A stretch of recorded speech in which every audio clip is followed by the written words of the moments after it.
be happy, we must not be too concerned with others.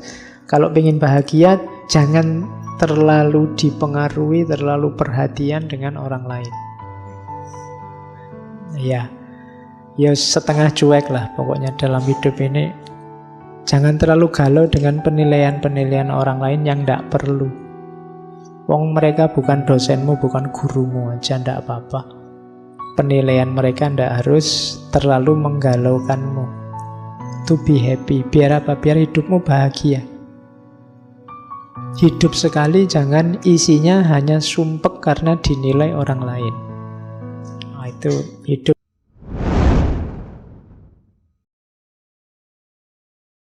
The only way to deal with an unfree world is to become so absolutely free that your very existence is an act of rebellion.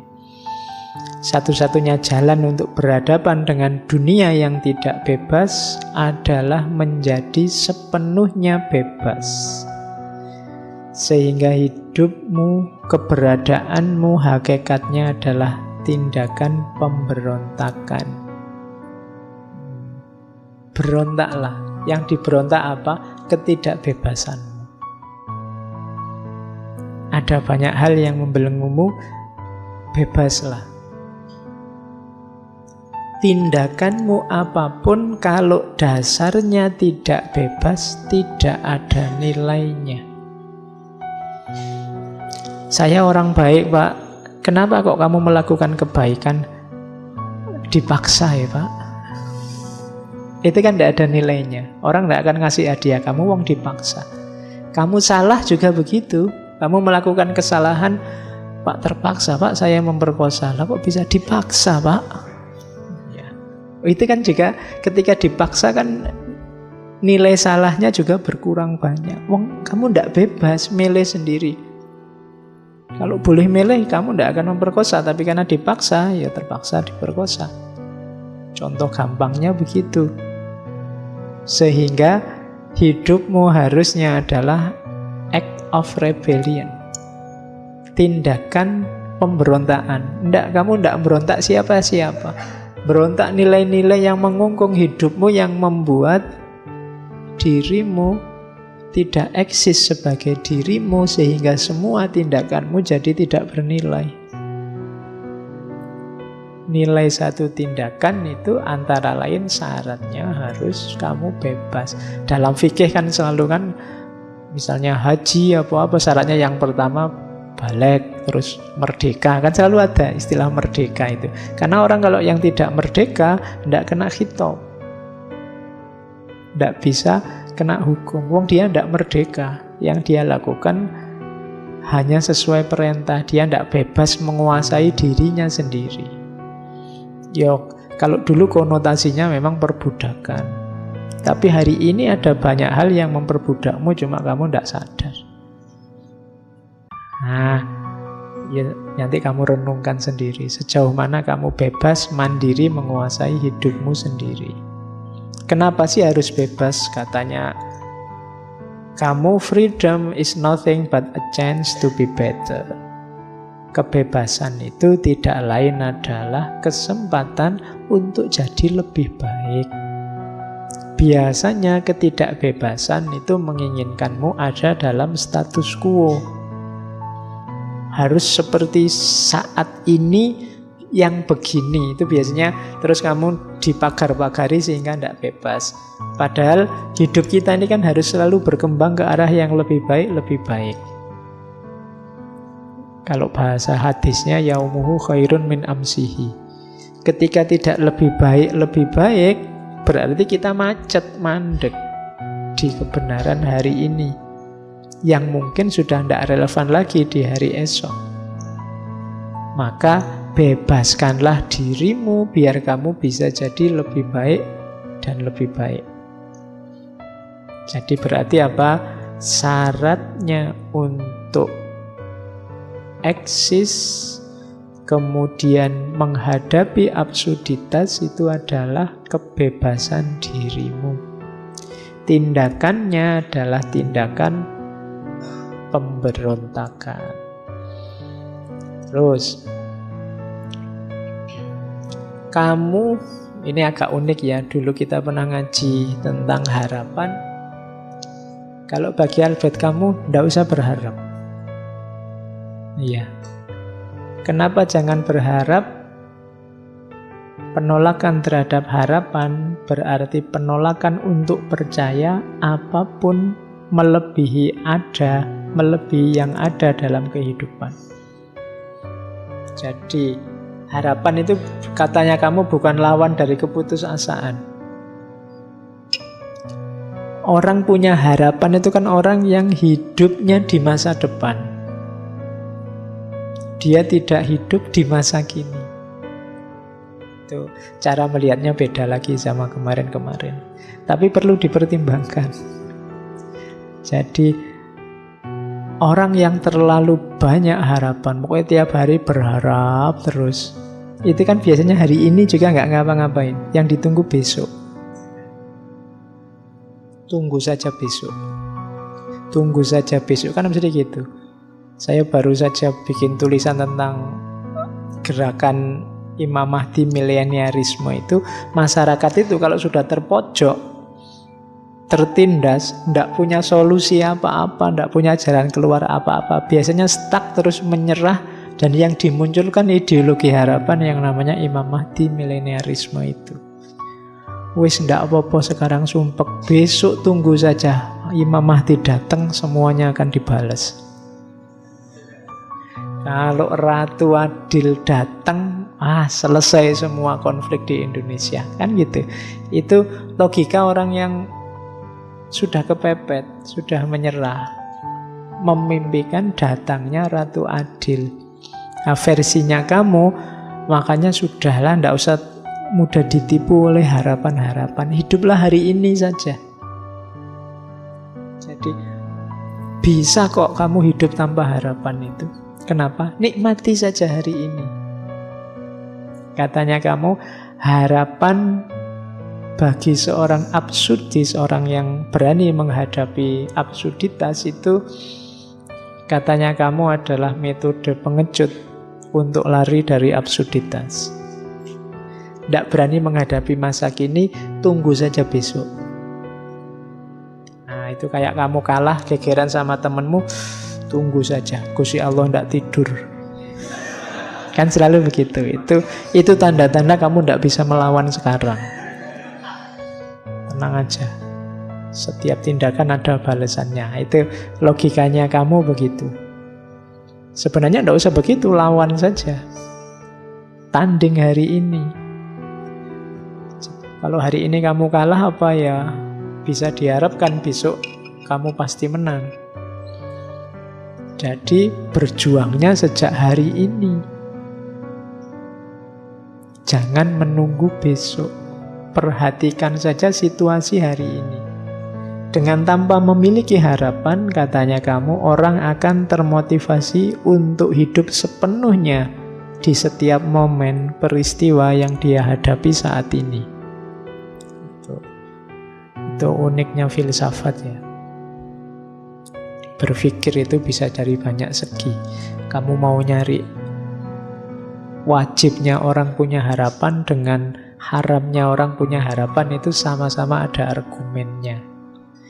Makanya tadi saya bilang, tinggal cocokkan saja sama situasi hidupmu. Enaknya kamu punya harapan atau tidak yang kondusif sehingga nantinya melahirkan banyak kebaikan dari dirimu.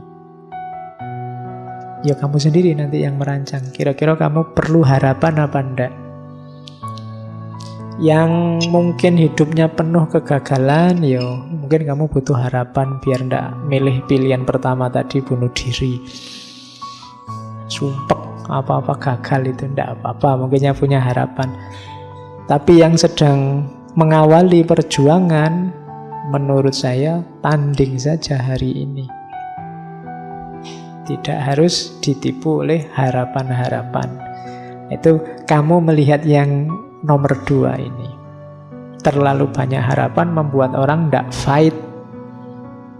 Jadi tidak mau turun ke gelanggang. Nah, itu kalimatnya kamu. He who despairs of human condition is a coward.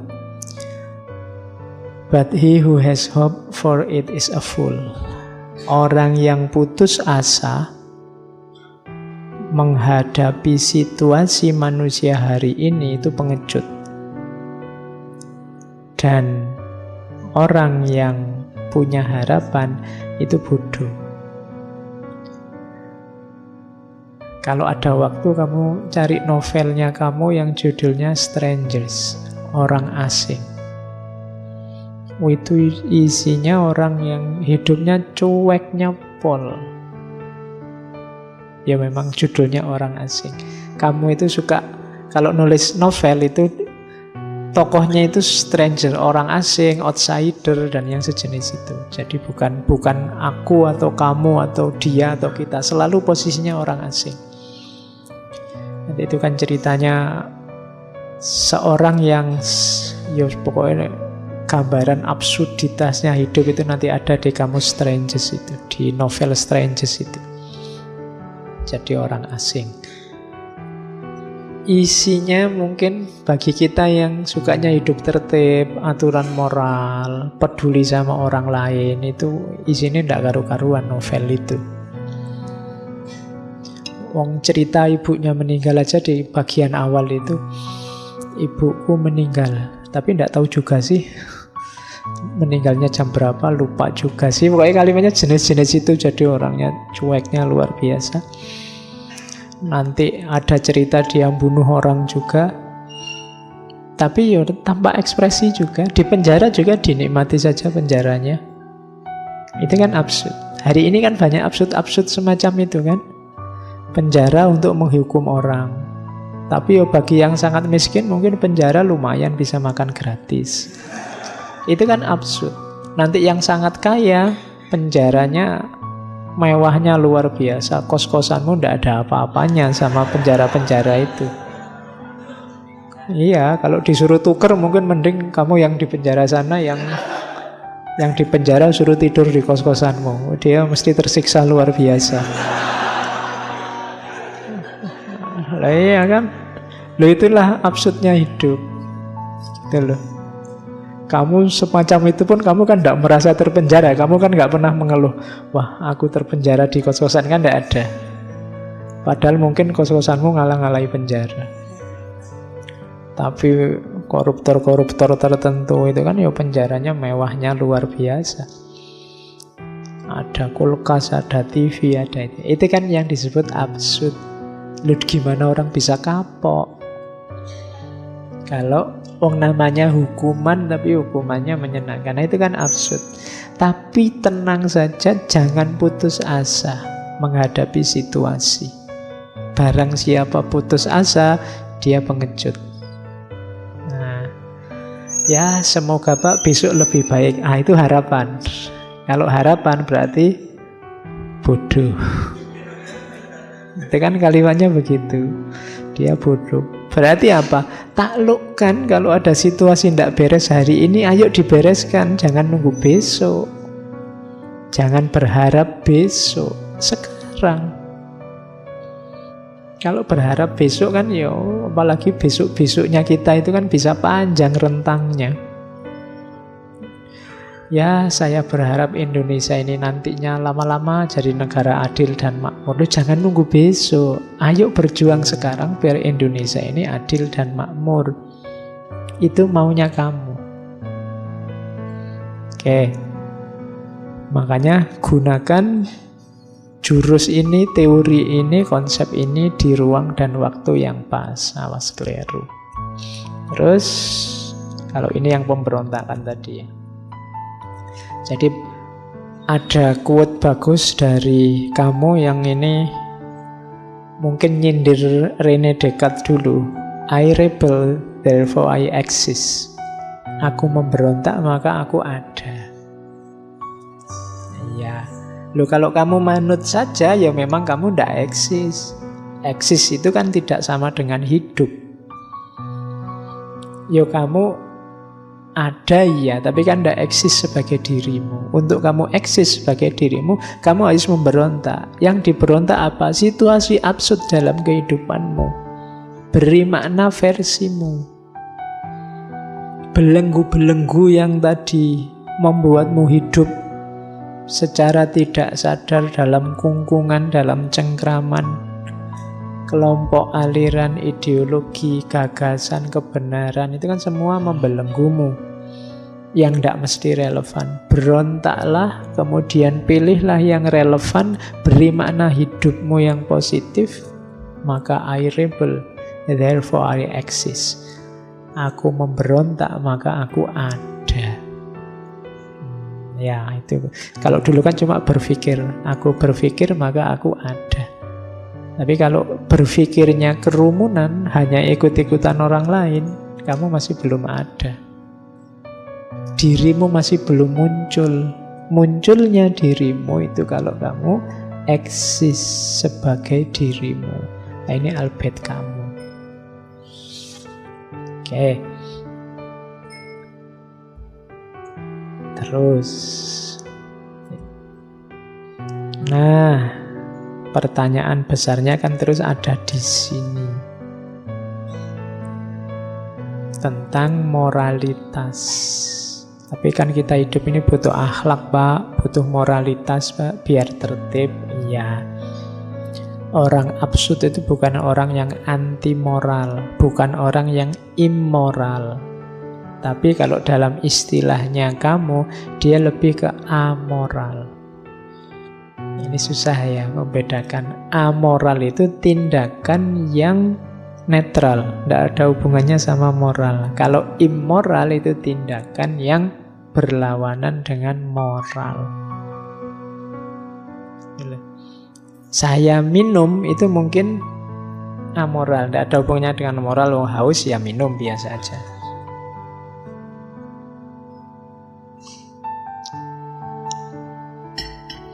Cuma kalau tehnya tak siramkan ke wajahmu, ya itu immoral. Menyakiti orang lain itu immoral. Kamu duduk itu ya amoral. Amoral itu ya itu belum ada hubungannya dengan moral. Kamu duduk saja. Pak, saya duduk, Pak. Iya. Tapi saya duduknya sambil nendangi teman saya yang di depan. Oh, itu baru amoral, immoral. Jadi ada amoral, ada immoral.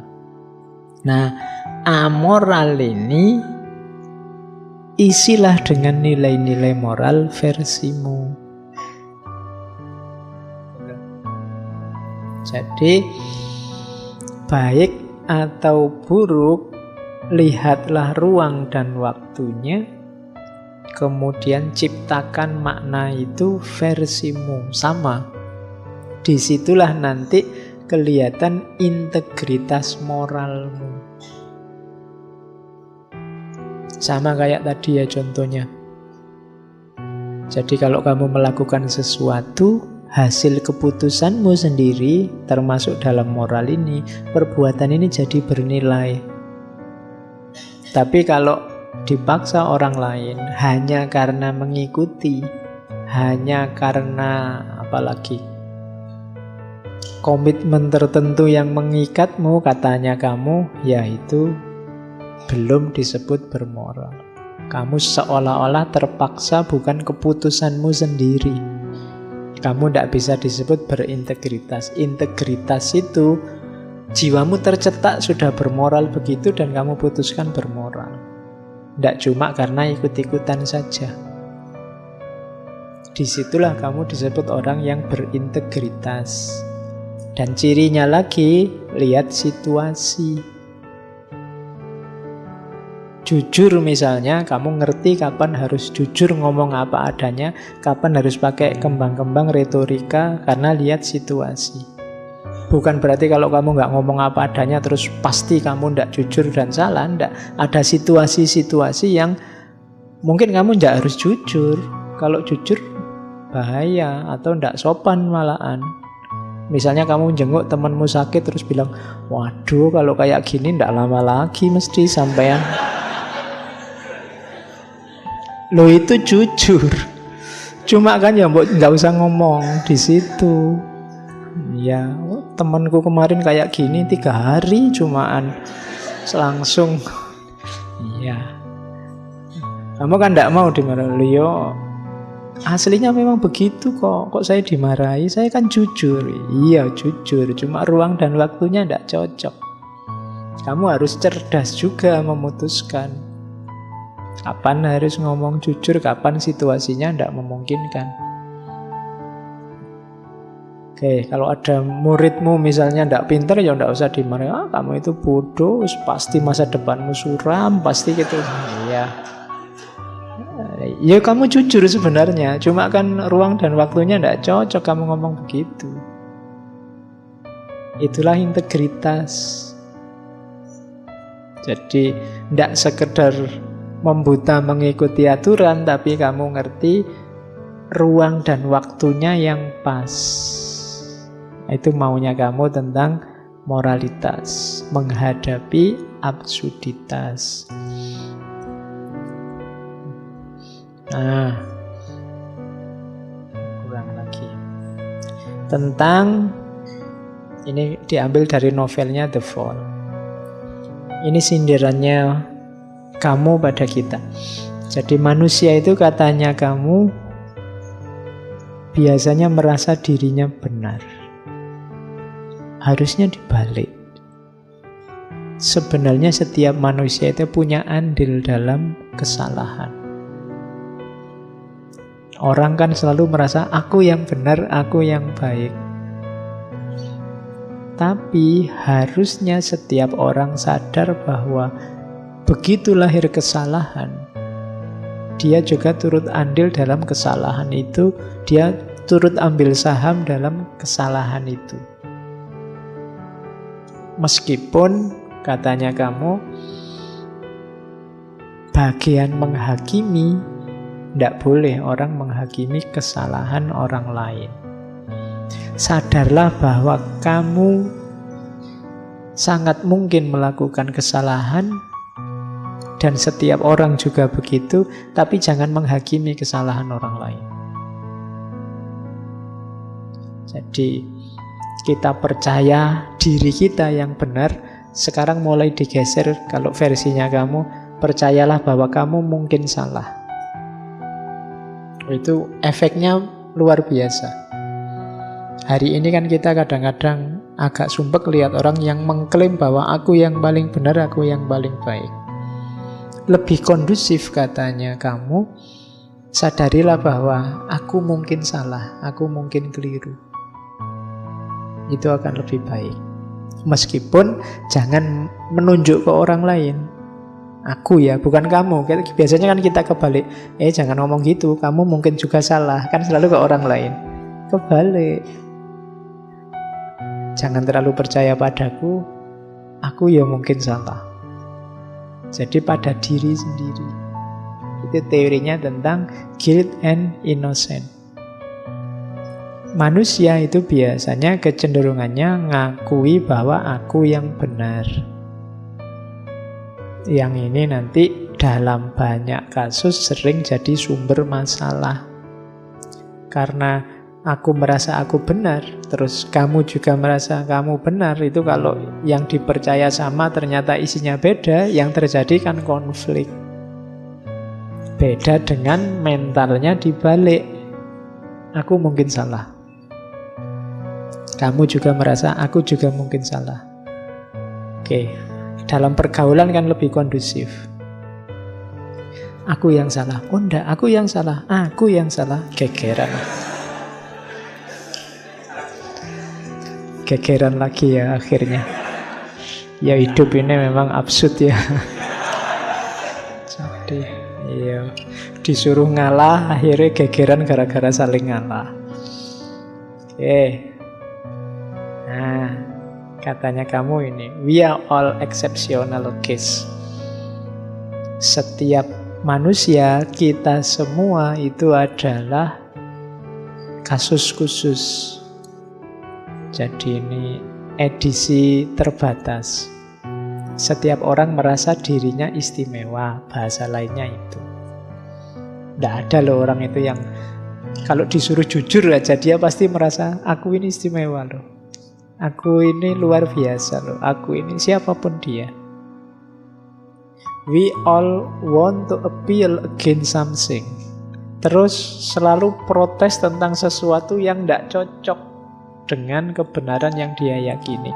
Jadi ini bahasa lainnya, manusia itu merasa istimewa dan selalu komplain. Yang ketiga, each of us insists of being innocent. Selalu merasa dirinya benar. Bahkan demi 3 hal ini kadang-kadang yang disalahkan bisa manusia seluruhnya atau surga dan Tuhan. Dalam rangka apa? Menunjukkan bahwa aku ini khusus, aku ini harus dibela, aku ini bersih. Orang biasanya itu yang dia rasakan. Jarang orang merasa, saya ini biasa-biasa aja kok Pak. Itu biasanya basa-basi kalau ada orang ngomong gitu. Kamu ingin dianggap istimewa dengan bilang saya biasa-biasa saja.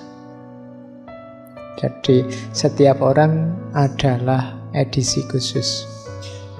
Jarang orang yang merasa dirinya, saya itu jelek kok Pak. Enggak. Pasti kamu merasa istimewa. Pasti selalu ada embel-embelnya. Kamu kalau menyebut dirimu jelek kan biasanya ada embel-embel. Jelek-jelek gini Pak, saya itu kan mesti ada belakangnya. Tidak pernah saya jelek titik. Pasti jelek-jelek gini kan sih gitu. Jadi selalu edisi khusus. Makanya kalau ada yang tanya, kamu ganteng apa jelek? Kalau saya sih ganteng enggak, cuma limited edition. Tidak ada lagi yang kayak saya misalnya. Itu kan setiap orang merasa istimewa. Dan biasanya selalu komplain. Itu bahasanya Quran kan, innal insana khuliqa halu'a. Manusia itu komplain terus. Jadi appeal against something.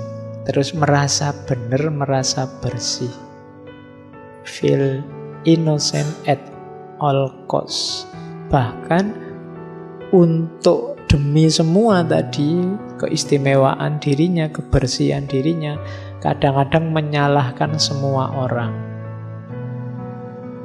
Atau bahkan bentuk ekstrimnya sampai menyalahkan surga kalau di situ, menyalahkan Tuhan. Ini maunya Tuhan gini, mau apa lagi kan begitu. Itu namanya nyalahkan Tuhan. Takdirnya Tuhan begini, mau apa lagi yang disalahi Tuhan.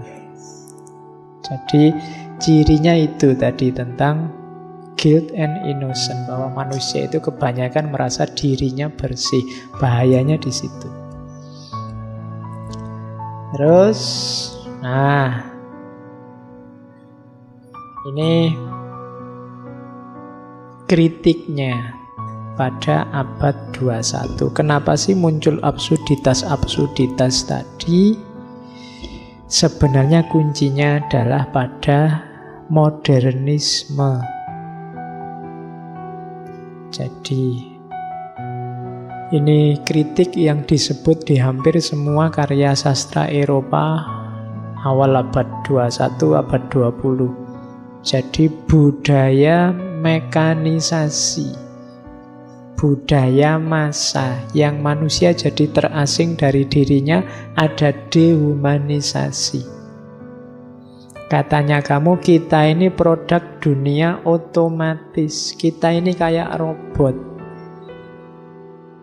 Disitulah sumbernya absurditas.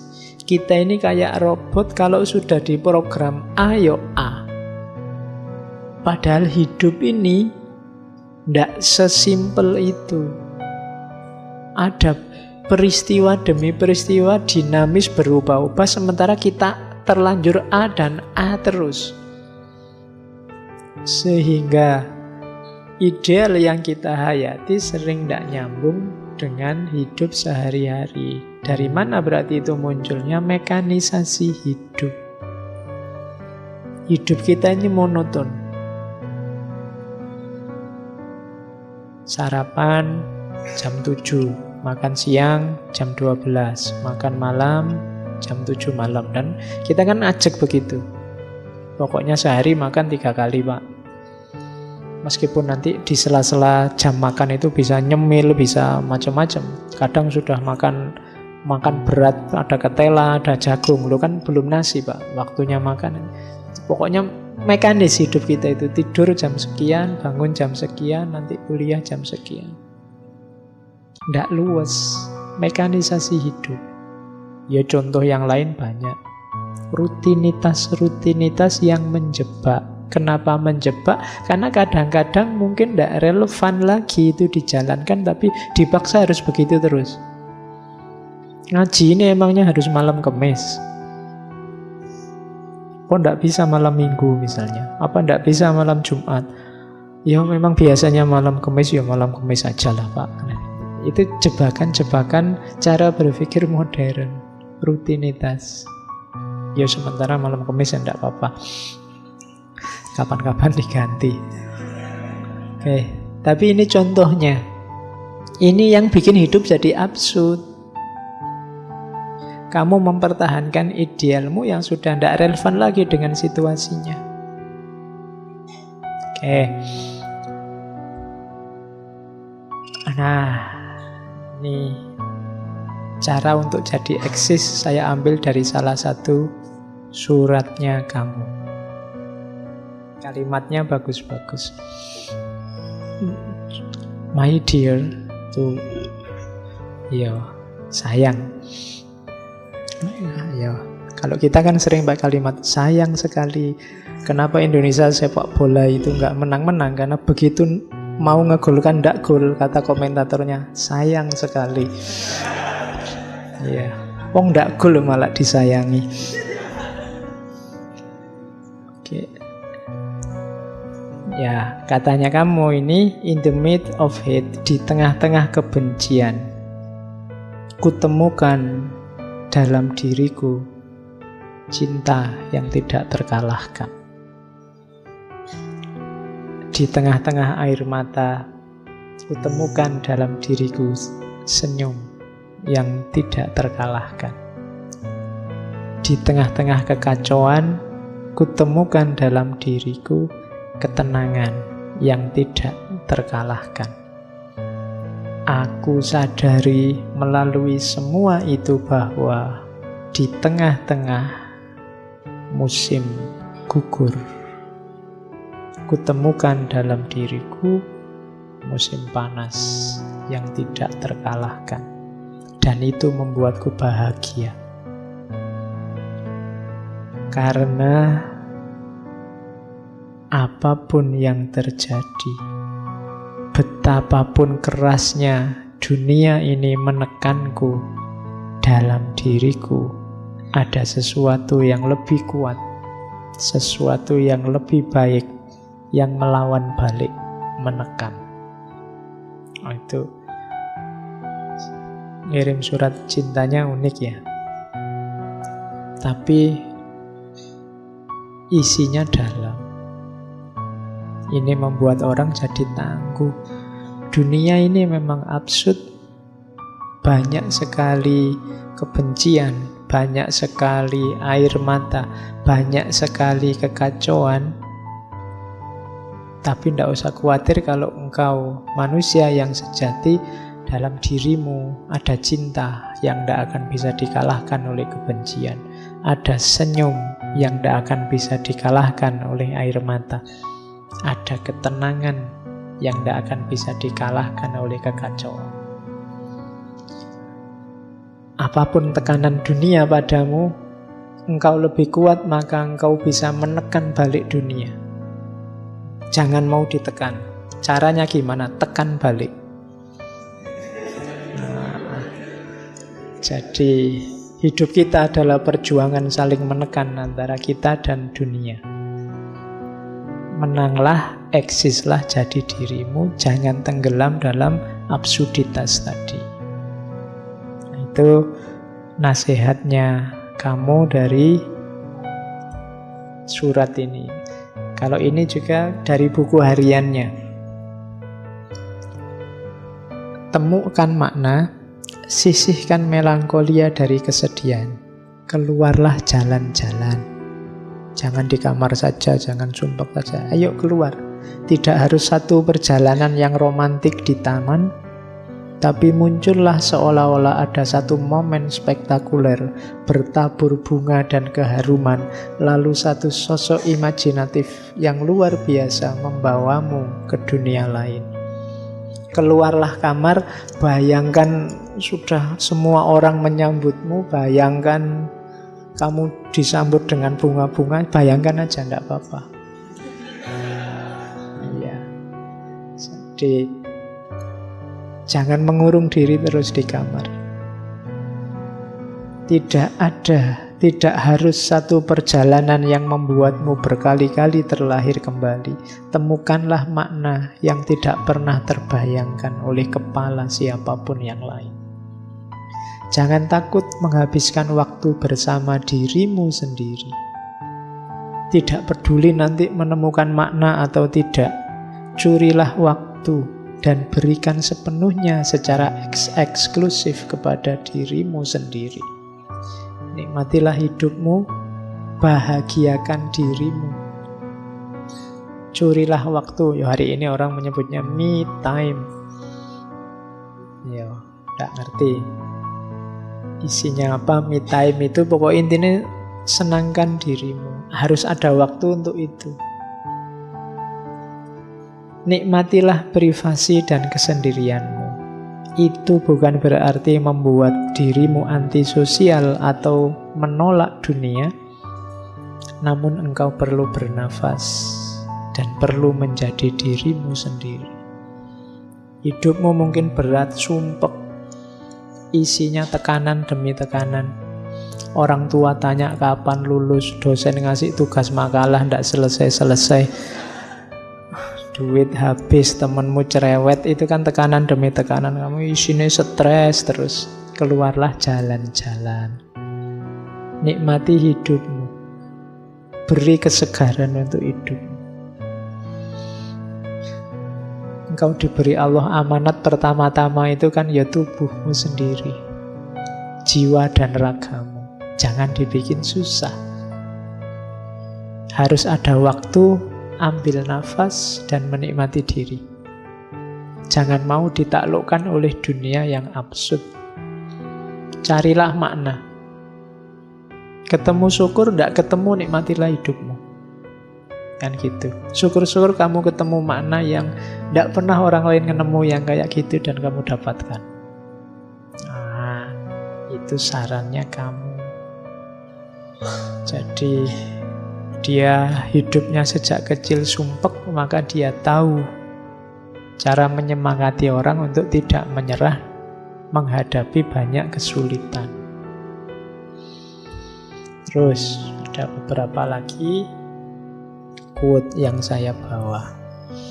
Ini tips-tips untuk tidak jatuh dalam absurditas. Yang pertama ada quotes, people hasten to judge in order to not to be judged themselves. Orang-orang itu biasanya ingin cepat-cepat menghakimi orang lain. Kenapa? Biar tidak dihakimi. Makanya kamu tidak harus terlalu galau kalau dituduh orang macam-macam, dihakimi orang, tidak. Itu dia menghakimi karena biar bukan dia yang dihakimi. Orang itu kan hidup saling menilai, cepet-cepetan menilai. Begitu kamu dinilai dulu kan kamu terus down dulu, dia merasa menang. Jadi hidup ini rasanya kayak balapan menilai, balapan menghakimi. Siapa menghakimi siapa. Makanya kamu tidak harus terlalu kaget, terlalu galau kalau dihakimi orang, dinilai orang. Itu sebenarnya hanya biar dia tidak dihakimi duluan. Nah, itu katanya kamu begitu. Jadi santailah, jangan panik. Makanya kayak di yang kedua itu, to be happy we must not be too concerned with others. Kalau ingin bahagia jangan terlalu dipengaruhi, terlalu perhatian dengan orang lain. Ya setengah cuek lah pokoknya dalam hidup ini. Jangan terlalu galau dengan penilaian-penilaian orang lain yang tidak perlu. Wong mereka bukan dosenmu, bukan gurumu aja, tidak apa-apa. Penilaian mereka tidak harus terlalu menggalaukanmu. To be happy. Biar apa? Biar hidupmu bahagia. Hidup sekali jangan isinya hanya sumpek karena dinilai orang lain. Itu hidup yang tragis. Termasuk yang ketiga, don't believe your friend when they ask you to be honest with you. Jangan percaya kalau ada temanmu menyuruhmu jujur pada mereka. All they really want, yang mereka inginkan sebenarnya adalah maintain the good opinion they have of themselves. Dia sebenarnya sekedar ingin meyakinkan bahwa diri mereka lah yang baik. Jadi kalau ada orang ngomong, "Mbok kamu jujur padaku," itu sebenarnya dia cuma ngomong, "Aku jujur, sekarang kamu jujurlah padaku." Jadi sebenarnya dia ingin meyakinkan dirinya bahwa aku ini sudah baik, sekarang tinggal kamu yang harus baik. Itu sama kayak menilai tadi, sebelum dinilai orang, dia menilai dulu. Jadi kalau ada orang, "Mbok kamu jujur padaku," ya kamu duluan yang jujur. Jadi kalau memang niatnya menjatuhkan teman, ya jangan terlalu diambil galau. Don't believe your friend. Itu pokoknya di level ini itu kamu ngajak gegeran ini sama orang lain. Kenapa? Karena orang lain sering ngerecoki hidup kita. Meskipun nanti belakangan kan ada moralitasnya. Ya tidak sekedar ini, cuma antara lain ini. Karena di sekeliling kita banyak orang yang ingin eksis tidak dengan cara mengeksiskan dirinya, tapi dengan cara menjatuhkan temannya. Sehingga eksistensi dia menunggu temannya jatuh apa enggak. Kalau temannya jatuh baru dia muncul. Nah itu hati-hati menghadapi orang yang semacam ini. Ada lagi, kalau ini beda tema. I don't want to be a genius. I have enough problem just trying to be a man. Aku tidak ingin jadi orang jenius. Aku sudah cukup sumpek banyak masalah dengan berusaha untuk jadi manusia saja. Nah, ini maksudnya apa? Kita sering nambah-nambah ideal tadi. Saya ingin jadi manusia yang jenius. Itu nambah sumpek lagi. Jadi manusianya saja sudah susah, kamu nambah lagi jadi manusia yang jenius. Saya ingin jadi manusia yang berguna bagi nusa, bagi bangsa, bagi agama, bagi orang tua. Sumpek lagi kamu. Berguna bagi orang tua aja susahnya luar biasa, kamu tambahin lagi. Cukup jadi manusia sudah memusingkan, apalagi nambah-nambah beban lain-lain macam-macam. Nah, itu kritiknya kamu. Terus kalau ini kebalikannya, ngajak berteman. Kalau tadi kan ngajak musuhan. Don't walk in front of me, I may not follow. Don't walk behind me, I may not lead. Walk beside me, just be my friend. Ya, jangan berjalan di depanku, mungkin aku tidak akan mengikutimu.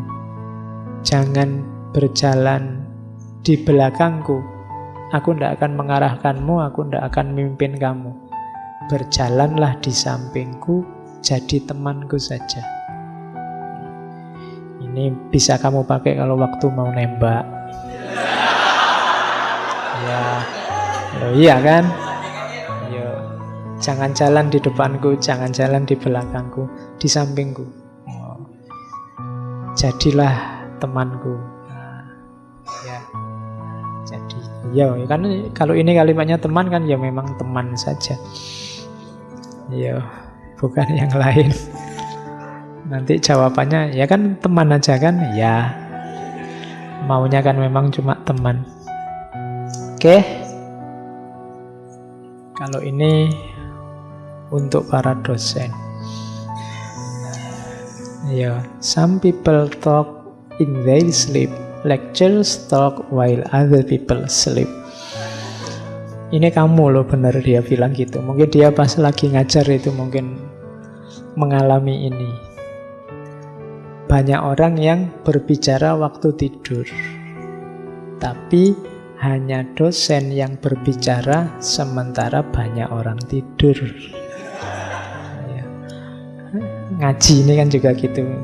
Dosennya ngomong dewe, kalian tidur sama cengenges-cengenges sejak tadi. Oke, jadi some people talk in their sleep, lecturers talk while other people sleep. Ini nanti kamu bawa, kasihkan dosenmu biar dosenmu senang. Oh iya ya, kadang-kadang gini.